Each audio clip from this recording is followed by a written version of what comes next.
கர்த்தர் நமக்கு செய்கிற நன்மை மாத்திரம் நன்மை அல்ல. கர்த்தர் நமக்கு செய்கிற நன்மை தாங்க நன்மை அப்படிங்கிறது இல்லை. கர்த்தர் நமக்கு தடுக்கிற கெடுதல்களும் நமக்கு நன்மையே. ஆமேனா? ஆண்டவர் நமக்கு செய்கிற நன்மை தான் நம்ம கண்ணுக்கு முன்னாடி தெரியுது. வருமானம் கொடுத்தாரு, வேலை கொடுத்தாரு, ட்ரெஸ்ஸு கொடுத்தாரு, இடத்த கொடுத்தாரு, சுகத்தை கொடுத்தாரு. இதெல்லாம் ஆண்டவர் நம்ம கண்ணுக்கு தெரிஞ்சு செய்கிற நன்மைகள்.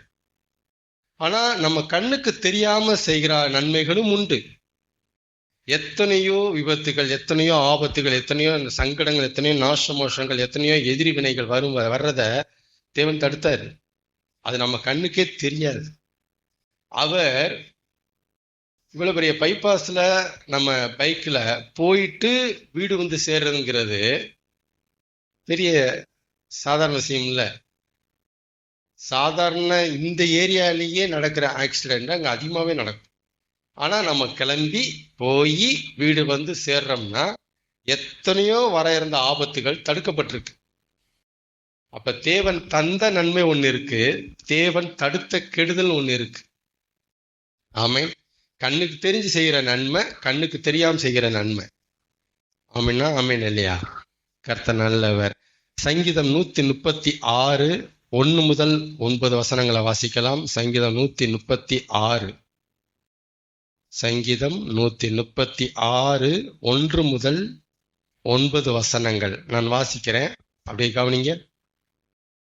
எல்லாரும் எடுத்தாச்சா? சங்கீதம் 136 1 முதல் 9 வசனங்கள். கர்த்தரை துதியுங்கள். கர்த்தர்னா என்ன அர்த்தம்? கர்த்தர்ங்கிற வேர்டு, கர்த்தர் கர்த்தர் கர்த்தர்ங்கிற வேர்டுனா சகலத்துக்கும் காரணமானவர்னு அர்த்தம். கர்த்தர்னா என்ன அர்த்தம்? சர்வத்துக்கும் காரணம். பூமி இருக்கிறதுக்கு, சூரியன் சுத்துறதுக்கு, வானம் இருக்கிறதுக்கு, காற்று வீசுகிறதுக்கு, மழை வர்றதுக்கு, மரம் இருக்கிறதுக்கு, நாம இருக்கிறதுக்கு, எதை எடுத்தாலும் சகலத்துக்கும் மூல காரணர் அப்படிங்கிற வேர்டு தான் தமிழாக்கம் கர்த்தர். இன்னொரு மீனிங் கர்த்தர்னா சிருஷ்டிகர், படைப்பாளி. ஆக்கியோன் அப்படிம்பாங்க. ஆக்கியோன் படைத்தவர், படைப்பாளி. அப்ப கர்த்தரை துதியுங்கள்னா எப்படி சொல்லலாம்? படைத்தவரை துதியுங்கள், தாராளமா சொல்லலாம். கர்த்தருங்கிறது கடவுள் தனக்கு வச்சுக்கிட்ட பேர் இல்லை, கடவுளுக்கு மனுஷன் வச்ச பேர். படைத்தவரே நான் சரிடான்ட்டார், அவர் ஒத்துக்கிறேன்டான்ட்டார். ஆமேனா? என்ன நான் படைச்சதை புரிஞ்சுக்கிட்டு என்னை படைத்தவரை நீ பேர் வைக்கிற, நான் ஒத்துக்கிறேன்ட்டார். கர்த்தரை துதியுங்கள், அவர் நல்லவர். நீங்க பாத்தீங்களா, அந்த பூமி அந்தரத்துல தொங்கிட்டு இருக்கான். இந்த பூமி உருண்டையா இருக்கான். இந்த பூமி பெரிய பரப்பளவு கொண்டதான். இந்த பூமி சுத்திட்டு இருக்கான். இந்த பூமி சுத்திட்டு இருக்குன்னு என்னைக்காவது காலில் ஏஞ்சி நைட்டு தூங்குறதுக்குள்ள ஒரு நாள் நினைச்சு பார்த்துருக்கீங்களா? இந்த பூமி சுத்திட்டு இருக்கு, நம்ம சுத்துகிற ஒரு ராட்டனத்துல பைக் ஓட்டிட்டு இருக்கிறோம். என்னைக்காவது நினைக்கிறோமா? நினைச்சிருக்கிறோமா? நம்ம ஒரு ராட்டனத்துல உட்காந்துட்டு இருக்கிறோம், ராட்டனம் சுத்துது, நாம சுத்தாத மாதிரி உட்காந்துருக்கிறோம். ஆனா ஆக்சுவலா ராட்டனத்துல உட்காந்தா நமக்கு எப்படி இருக்கும்? சுத்துற மாதிரி தானே இருக்கும். பூமி சுத்துது, ஆனா நம்ம சுத்தாத மாதிரி உட்காந்துட்டு இருக்கிறோம். என்னைக்காவது நமக்கு அந்த ஃபீலிங் வந்திருக்கா? அதான் பைபிள் சொல்லுது, பூச்சக்கரம் அப்படின்னு சொல்லுது பைபிள்.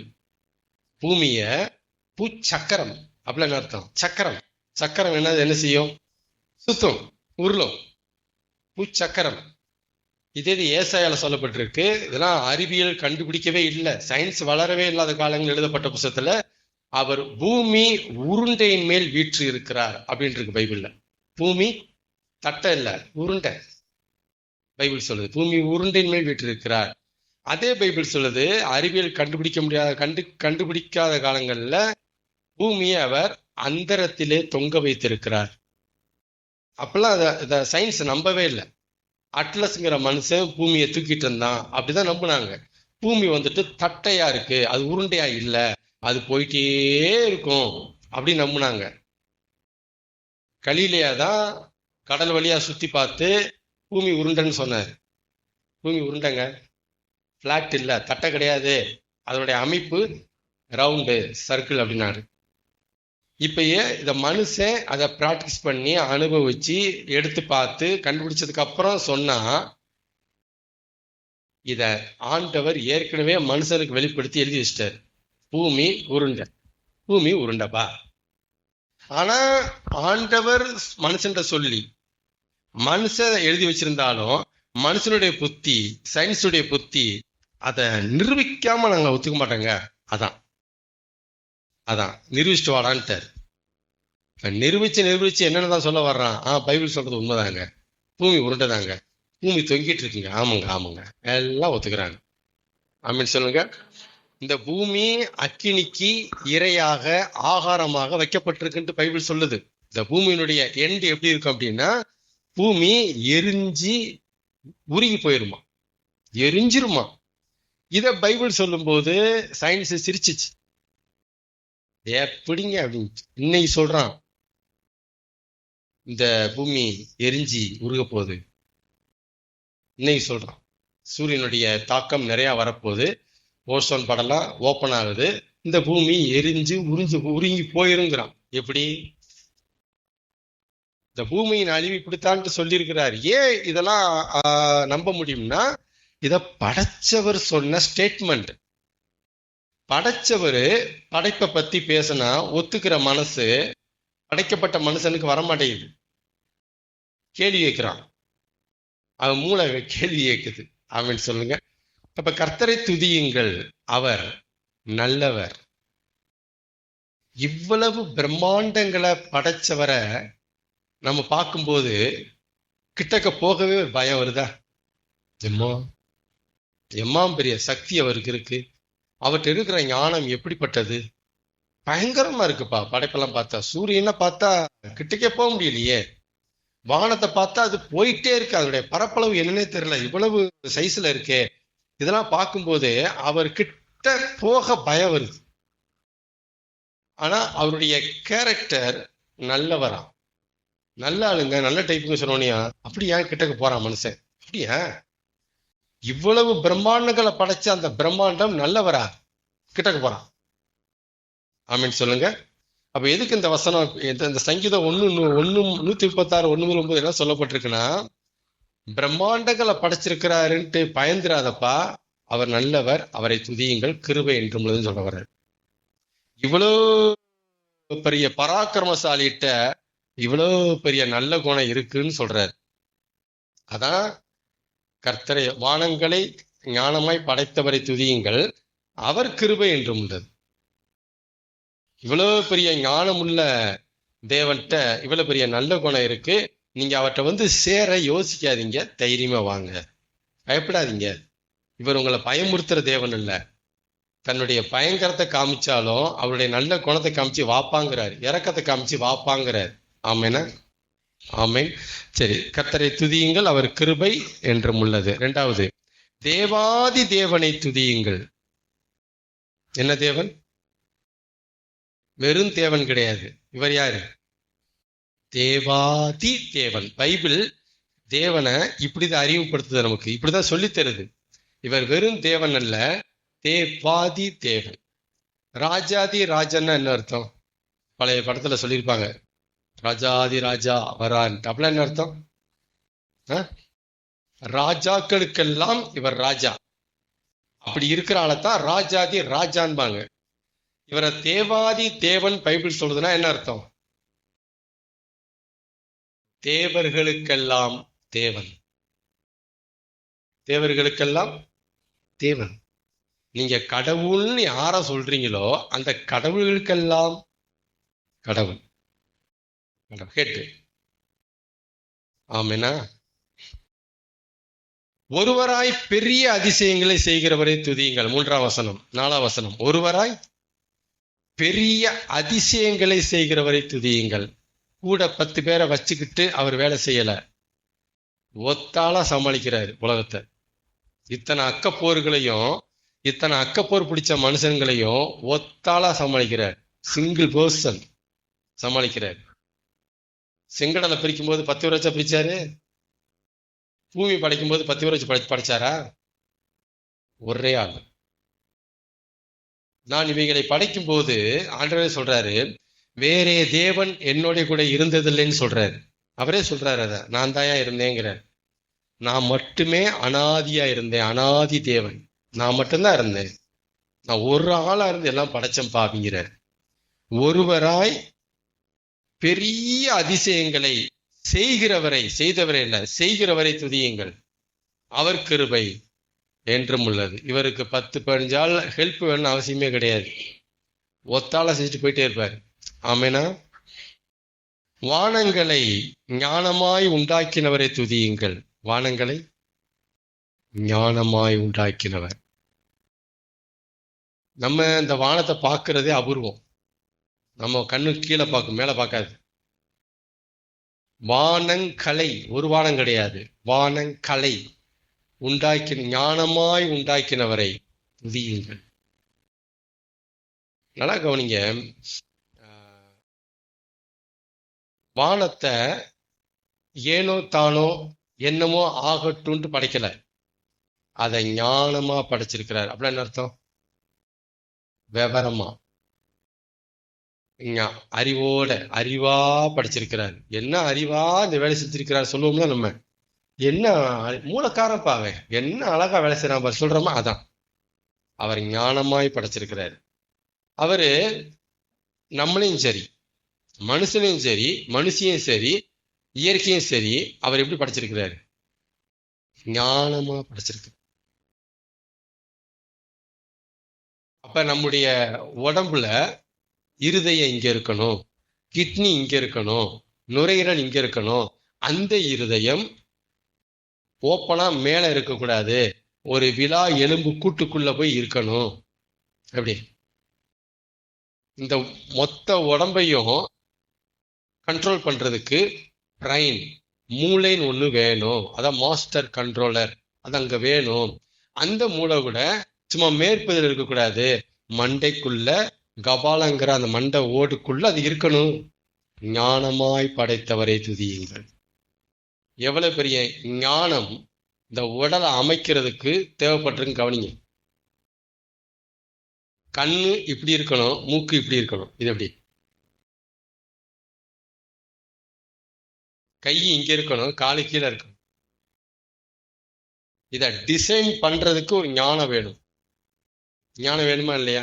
ஒரு பொருளை செய்யறதுக்கு நமக்கு என்ன வேணும்? இப்ப ஐடியாவோட செய்ப்பா சொல்றோமா, அதான் இந்த ஐடியா தான் அவர்கிட்ட இருக்கு. நம்ம உடம்ப ஐடியா செஞ்சு படைச்சிருக்கிறார். இப்படி இருக்கணும்.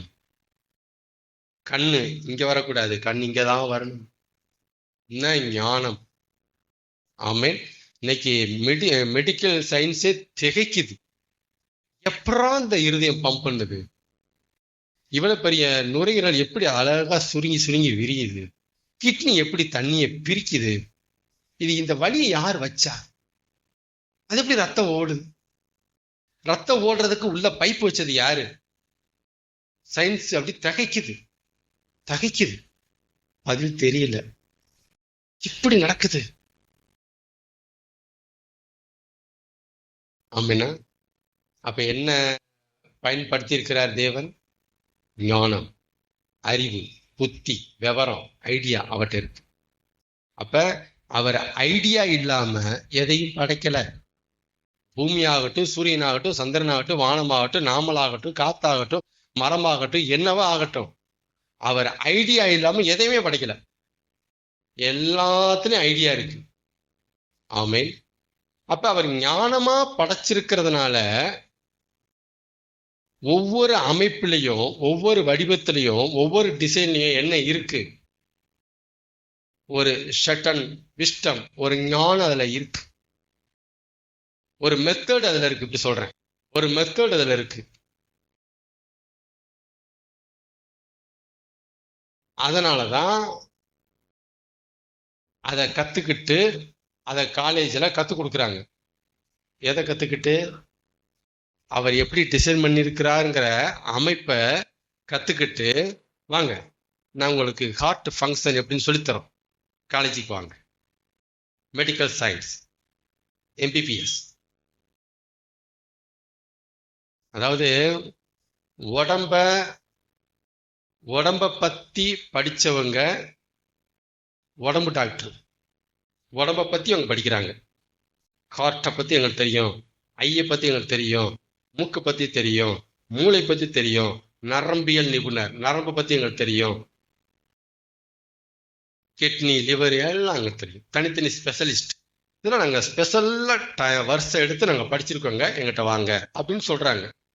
உடம்பை பற்றி படித்தவர் உடம்பு டாக்டர், சரிங்களா?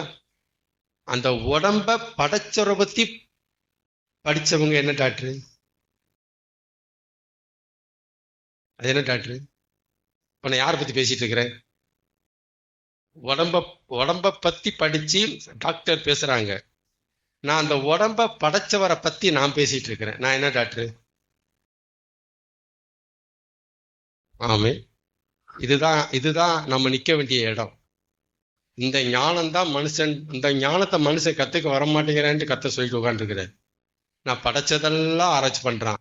ஒரு பக்கம் உடம்ப படைச்சேன், அதை பற்றி படித்து காலேஜ் வச்சு சம்பாதிச்சிட்டு இருக்கிறான். இன்னொரு பக்கம் வானத்தை, பூமியை, சந்திரனை படைச்சேன், அதை படிச்சுக்கிட்டு சயின்ஸ் சொல்லி தந்துட்டு இருக்கிறான். நான் படைச்சதெல்லாம் பேசுறாங்க, படைச்ச என்ன மட்டும் பேச மாட்டேங்கிறாங்க. இதுதான் கர்த்தர் மனுஷனுக்கு முன்னாடி வைக்கிற குற்றச்சாட்டு. எல்லாத்தையும் படிக்கணுடா அப்பாடே, படைச்ச என்னைய படிங்கடா, என்னை படிக்க. எங்க போய் படிக்க ஆண்டவரே உங்களை? வா உட்கார், வா உட்கார், வாயா தம்பி. எல்லாத்தையும் படைச்ச என்னைய பத்தி ஒருத்தனை சொல்லி கொடுத்துருக்கிறேன், வா நீ. அப்படி அதுதான் அந்த சபைங்கிற அமைப்பவர் வச்சாரு.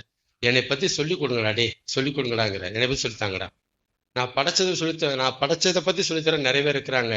என்னை பத்தி சொல்லித்தர கொஞ்சம் பேர் இருக்கிறாங்கடா, சொல்லித்தாங்க. ஆமேன்.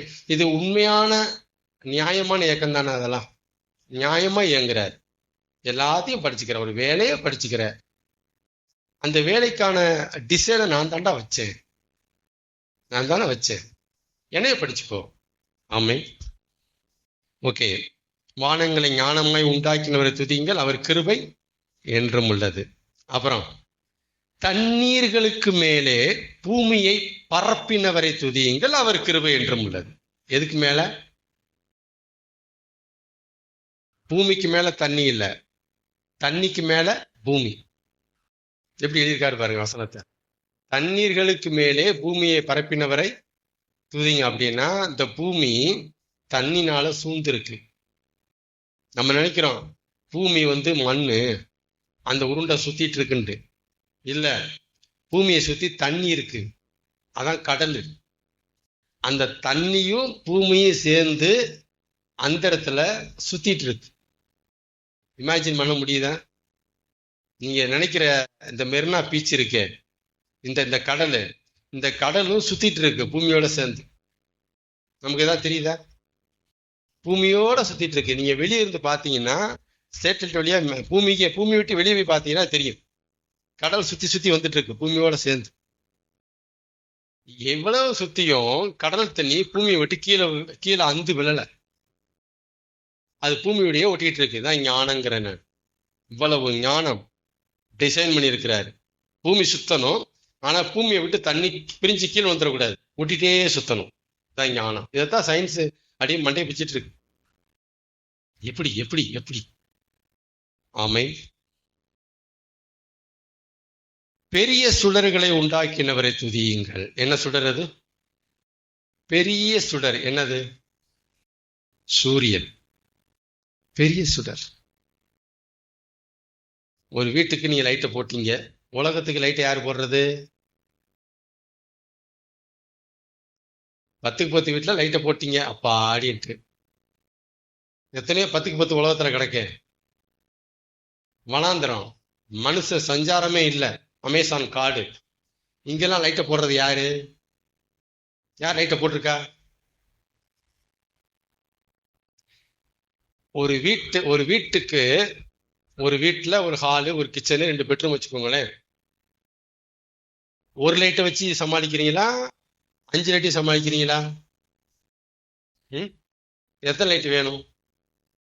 ஒரு ஒரு ஒரு வீட்டுல ஒரு கிச்சன் இருக்கு, ஒரு ஹால் இருக்கு, 2 டபுள் டபுள் பெட்ரூம் இருக்கு வச்சுக்கோங்களேன். எத்தனை லைட் இருந்தா நீங்க நைட் இரவு பகுதியை கழிக்க முடியும்? ஒவ்வொரு இடத்துக்கு ஒரு லைட்டு. மொத்த உலகத்துக்கும் ஒரு லைட்டு அவர் வச்சாரு. ஒரே லைட்ல சொல்லி முடிச்சிட்டாரு. அது வச்ச இடத்த கவனிச்சிங்களா? பூமி, பூமிக்கு மேல சூரியன். லைட் எங்க அடிக்கிறாரு போக்கஸ. தான் ஞானம்னு சொல்ல வரேன் நான். பூமியை படைக்கிறது ஒரு ஞானம். அதை எங்கடா வைக்கணுங்கிறது ஒரு இன்னொரு ஞானம். எங்க வச்சா பூமி கரெக்டா போக்கஸ் பண்ணும் வச்சாரு பாருங்க. இவ்வளவு இந்த சூரியன், இந்த பூமி, சூரியனும் சுத்தணும், பூமி சுத்தணும், ஆனா மோதக்கூடாதாம். இதுக்கு வழி அமைச்சது யாரு? ரூட்டை போட்டது யாரு?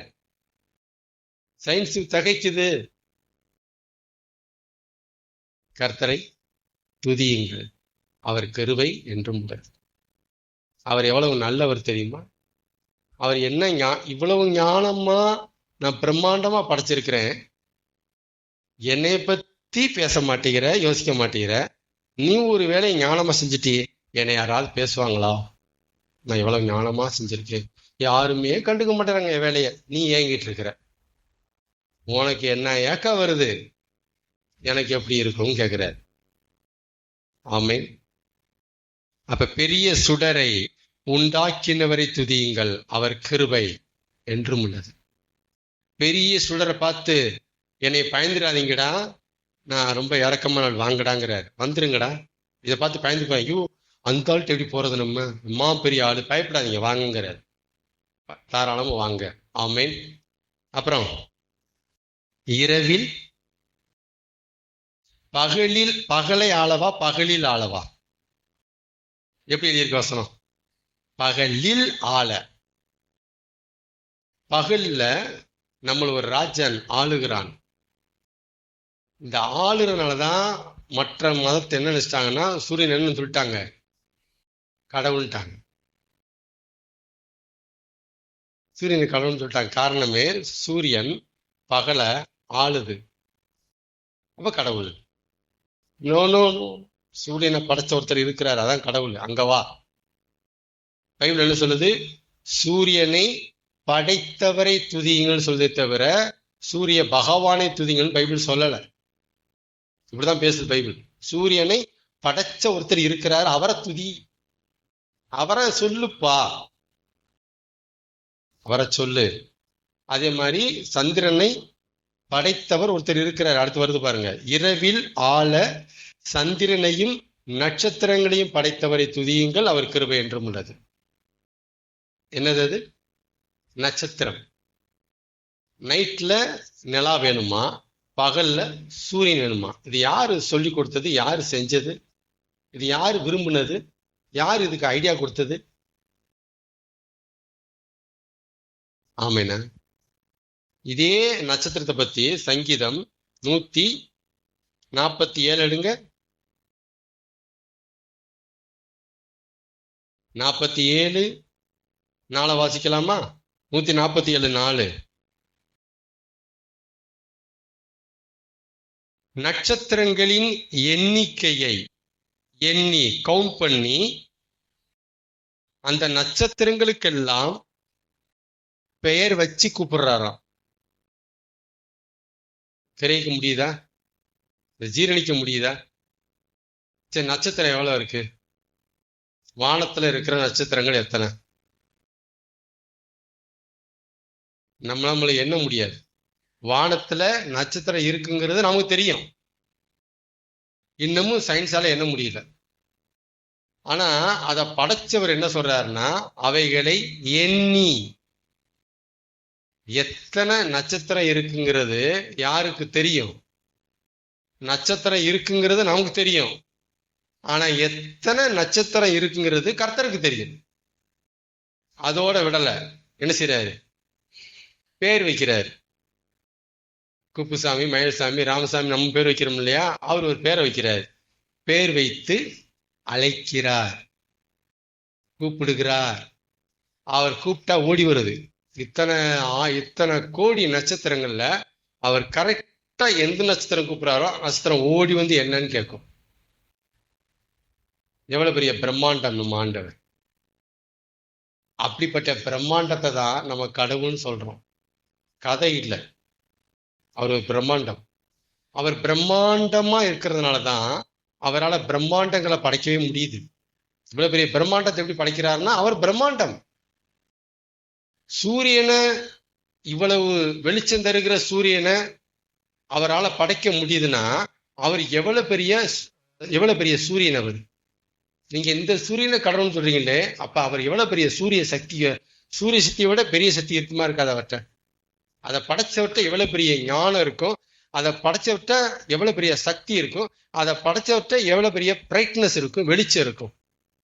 சூரியனுக்கு இவ்வளவு வெளிச்சத்தை கொடுக்க முடிஞ்சவரு தனக்குள்ள இவ்வளவு வெளிச்சத்தை வச்சிருப்பாரு. அதனாலதான் பைபிள் சொல்லுது, ஒருவரும் சேரக்கூடாத ஒளியில் அவர் வாசம் பண்ணுகிறவர். அவ்வளவு பெரிய ஒளி. ஆமென். அதான் தேவன் ஒளியாய் இருக்கிறான்னு பைபிள் சொல்லுது. ஒளி. இரவில் ஆள சந்திரனையும் நட்சத்திரங்களையும் படைத்தவரை துதியுங்கள், அவர் கிருபை என்றும் உள்ளது. 9 வசனம். 9 வசனத்திலையும் இன்னும் சொல்லப்பட வேண்டிய விளக்கங்கள் இருக்கு. அதனால என்ன சொல்ல வருகிறார் அப்படின்னா 2 விஷயம். ஒன்று, இவ்வளவு பெரிய பிரம்மாண்டம்னு பார்த்து பயப்பட வேண்டாம், வந்துருங்க. 2வது, இவ்வளவு பெரிய பிரம்மாண்டத்தை படிக்க தவறாதீங்க, கத்துக்க தவறாதீங்க, அவரை அறிஞ்சிக்க தவறாதீங்க, புரிஞ்சுக்க தவறாதீங்க. அவர் நம்ம வாழ்க்கைக்கு ரொம்ப ரொம்ப தேவையானவர். நம்ம வாழ்க்கைக்கு ரொம்ப ரொம்ப தேவையானது எது? நமக்கு தெரிஞ்சு எது? பணம். உடனே வாயில வர வேண்டியது என்னது? வாழ்க்கைக்கு ரொம்ப தேவை எதுங்க? என்ன சொல்லுவாங்க? பணம் தாங்க. பணம் இருந்தா என்னங்க, எதங்க வாங்க முடியாதுங்க? கடல்ல கூட வீடு வாங்கலாங்க, உலகத்தையே வாங்கலாங்க. பணம் தாங்க. இதான் மனுஷன் தெரிஞ்சது. ஆனா தேவ மனுஷனுக்கு என்னமா தெரியும்? ரொம்ப ரொம்ப தேவையானது நம்மளை படைச்ச அவர் மட்டுமே. ஏன்னா பணத்தோடைய குடுமி கர்த்தர் கையில இருக்கு. ஆனா கர்த்தருடைய குடுமி யாரு கையிலே இல்லை, அவர்கிட்ட தான் இருக்கு. எவ்வளவு பெரிய செல்வந்தர்கள் அந்த பணத்தை வச்சு தங்களை சரி பண்ண முடியாம சாகுறாங்க தெரியுமா? அப்புறம் என்ன செய்யும்? அப்ப பணத்தை பத்தி ஏன் பேசுறீங்க? எவ்வளவு பெரிய பணம் இருக்கிற வீட்டுல நிம்மதி இல்லை, அமைதி இல்லைன்னு தெரியுமா? எவ்வளவு பணம் இருக்கிற ஆள்கிட்ட தூக்கம் இல்லாம தவிக்கிறான் தெரியுமா? நிம்மதி இல்லாம தவிக்கிறான் தெரியுமா? நாளை பயத்தை குறித்து யோசிக்கிறாங்க. வெளியே போனா சுற்றுவானோ அவங்க கொண்டுருவானோ பயந்துட்டு இருக்கிறாங்க. பயம், தன் பயம். தெரியுமா? பணம் இல்லாதவங்க தான் பணத்தை பத்தி பேசுறாங்க. பணம் இருக்கிறவன் ஏன்டா இருக்குன்னு நினைச்சிட்டு இருக்கிறான். ஏன்டா அவளை பணம் இருக்குன்னு நினைக்கிறான். அதான் சொல்றேன், பணம் உதவும். ஆனா பணம் எதையும் ஜெயிக்காது. பணம் உதவும், அவ்வளவுதான். மருந்து உதவும், ஆனா அது குணமாக்காது. கர்த்தர் தான் குணமாக்கணும். கர்த்தர் தான் பணத்தை கொண்டு நமக்கு உதவி செய்யணும். ஆமேனா? ஆமேன். சரி, ரைட்டு. இப்ப 1 முதல் 9 வசனங்களை முடிக்க போறோம். 1 முதல் 9 வசனங்களை நம்ம பார்க்கும்போது எனக்கு என்ன தெரியுது அப்படின்னா, இயற்கை அமைந்திருக்கும் விதத்தை பார்த்தால், ஒரு அமைப்பு, ஒரு டிசைன், ஒரு மெத்தடு, ஃபங்க்ஷனுடைய மெத்தடு, அதனுடைய வடிவ மெத்தடெல்லாம் பார்த்தா அந்த அமைப்புக்கு பின்னால சிந்திக்கும் யோசிக்கும் திறன் கொண்ட ஒரு ஆத்துமா, ஒரு மனசு நிச்சயமா இருந்திருக்கணும். ஆமென் தானே? நிச்சயமா இருந்திருக்கணும். இவ்வளவு பெரிய பூமி தானானா வரல. அந்த பூமிய, ஏன்னா பூமியினுடைய டிசைனை பார்த்தா, பூமி வச்சிருக்கிற இடத்த பார்த்தா, பூமியை சுத்துற இந்த லட்சணத்துல பார்த்தா இதுக்கு பின்னால ஏதோ ஒரு ஆத்துமா இருந்திருக்கணும், இருதயம் செயல்பட்டிருக்கு. ஏன்னா அந்த இருதயம் ஞானமா இருந்திருக்கு. அந்த ஞானமா இருந்த இருதயம் தான் இம்மா பெரிய ஞானமா வேலை பார்த்திருக்கு. அப்ப இது உங்களுக்கு நல்லா தெரியுதா? அதனால பூமி ஏதோ சுத்துது, பூமி தானா வந்துருச்சு, நம்ம உடம்பு எப்படியோ வந்துருச்சு நினைக்காதீங்க. அப்படி தெரியலங்க, யாருங்கண்டாங்க இருதயம் இங்க இருக்கு, மூளை அங்க இருக்கு, என்னமோ வந்துருச்சுங்க. கிடையாது, கிடையாது. ஒருத்தர் வீட்டை பிரம்மாண்டமா கட்டி வச்சிருக்கிறாரு, மாளிகைய, செம லுக்கு, எல்லாத்துலயும் செமையா இருக்கு. அங்க போயிட்டு என்னமோ தெரிலங்க, இந்த பில்லர் இப்படி வந்துருச்சுங்க, என்னமோ தெரிலங்க அந்த ரூம் அங்க வந்துருச்சு சொல்லுவீங்களா? நீங்க சொல்ல மாட்டோம்ல. இவ்வளவு பிரம்மாண்டமா ஒரு மாளிகையை கட்டுறதுக்கு பின்னால நல்லா யோசிக்கிற ஒரு மனசு, இருதயம், ஆத்மா, நபர் இருந்திருக்க வேண்டும். இல்லாதது எப்படி வரும்? இந்த மாளிகை எப்படி வரும்? வந்திருக்காதுல்ல. இதெல்லாம் தெரிஞ்ச மனுஷனே இவ்வளவு பெரிய பிரம்மாண்டமான பூமி, வானம், சூரியன், சந்திரன் இவ்வளவு அழகழகா படைச்சு அழகழகா இயங்கிட்டு இருக்கிறத பார்க்கும்போது, இதுக்கு இந்த அமைப்புக்கு பின்னால, இந்த ஞானத்துக்கு பின்னால ஒரு இருதயம், ஒரு ஆத்மா ஃபங்க்ஷன் ஆயிட்டு இருக்குன்னு தெரிய வேண்டாமா? ஒரு நபர் இருப்பான்னு தெரிய வேண்டாமா? இதான் கேட்கிறாரு தேவன். உனக்கு தெரிய வேண்டாம்?